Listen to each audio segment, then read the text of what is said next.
من الشیطان الرجیم بسم اللہ الرحمن الرحیم اللہم صلی اللہ محمد وعلیہ محمد وجل ولی کل فرج۔ بسم اللہ الرحمن الرحیم پڑھنے کے فائدے، فضیلتیں، رحمتیں اور برکتیں۔ یوں تو بہت ساری رحمتیں، فضیلتیں، برکتیں ہیں اس بسم اللہ الرحمن الرحیم کے صدقے سے۔ بسم اللہ الرحمن الرحیم ہر کام کی ابتدا سے پہلے پڑھنی چاہیے، اور ہر کام میں برکت کے لیے کوئی بھی کام شروع کریں تو بسم اللہ الرحمن الرحیم پڑھا کریں، اس سے اللہ تعالیٰ کی رحمت اور برکت شامل ہو جاتی ہے۔ تو آج جو وظیفہ بتانے والا ہوں نہایت ہی مجرب وظیفہ ہے اور احسان وظیفہ ہے، بالخصوص رزق کی فراوانی کے لیے یہ وظیفہ بتانے والا ہوں، اور حلال رزق میں اللہ تعالیٰ سے غیبی مدد حاصل کرنے کے لیے۔ تو بسم اللہ الرحمن الرحیم جیسے کہ معصومین علیہ السلام نے بھی بتایا، جو نشانیاں انہوں نے بتائیں مومن کی، ان میں سے ایک نشانی یہ بھی ہے کہ مومن ہمیشہ بسم اللہ الرحمن الرحیم بلند آواز میں پڑھتا ہے۔ تو اللہ کے نبی پاک محمد مصطفیٰ صلی اللہ علیہ وآلہ وسلم صحابہ اکرام کے ہمراہ ایک قبرستان سے گزر رہے تھے۔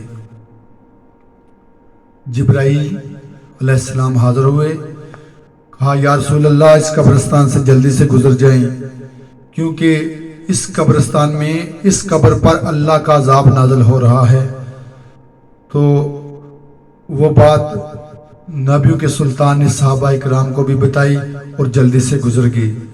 اب اگلے روز واپسی جب رسول اللہ صلی اللہ علیہ وآلہ وسلم صحابہ کے ہمراہ اسی قبرستان سے واپسی گزر رہے تھے، تو صحابہ اکرام نے کہا یا رسول اللہ صلی اللہ علیہ وآلہ وسلم یہ وہی قبرستان ہے اور وہی قبر ہے جہاں کل اللہ کا عذاب نازل ہو رہا تھا، جلدی سے گزر جائیں۔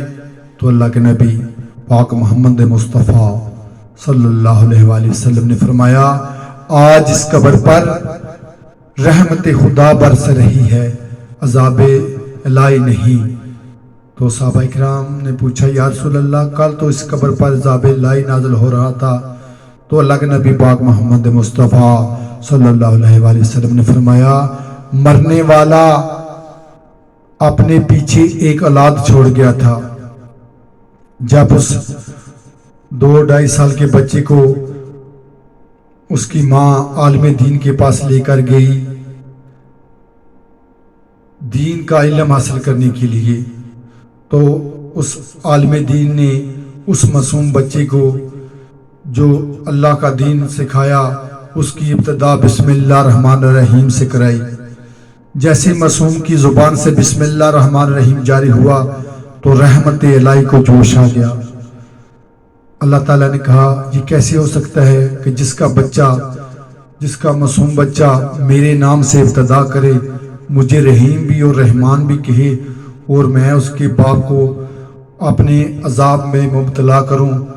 اللہ تعالیٰ نے فرشتوں سے کہا اس کے بچے نے مجھے رحیم بھی رحمان بھی کہا ہے، لہٰذا اس کی قبر سے عذاب الہی ہٹا دیا جائے اور میری رحمتیں بچھائی جائیں۔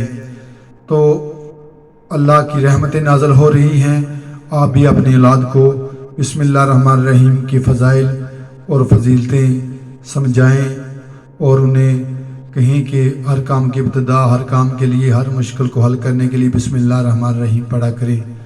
تو وظیفہ کچھ یوں ہے کہ 5 وقت کی نماز پڑھیں، ہر نماز کے بعد بھی یہ وظیفہ کر سکتے ہیں، بالخصوص فجر کی نماز کے بعد یا مغرب کی نماز سے پہلے، سورج کے ڈوبنے سے پہلے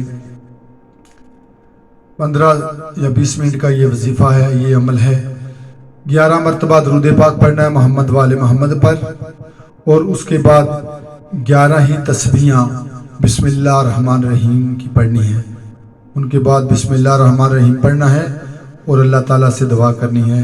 اللہ تعالیٰ انشاءاللہ تعالیٰ بسم اللہ الرحمن الرحیم کے صدقے میں آپ کے رزق میں رحمتیں، برکتیں اور آپ کی غیبی مدد کریں گے۔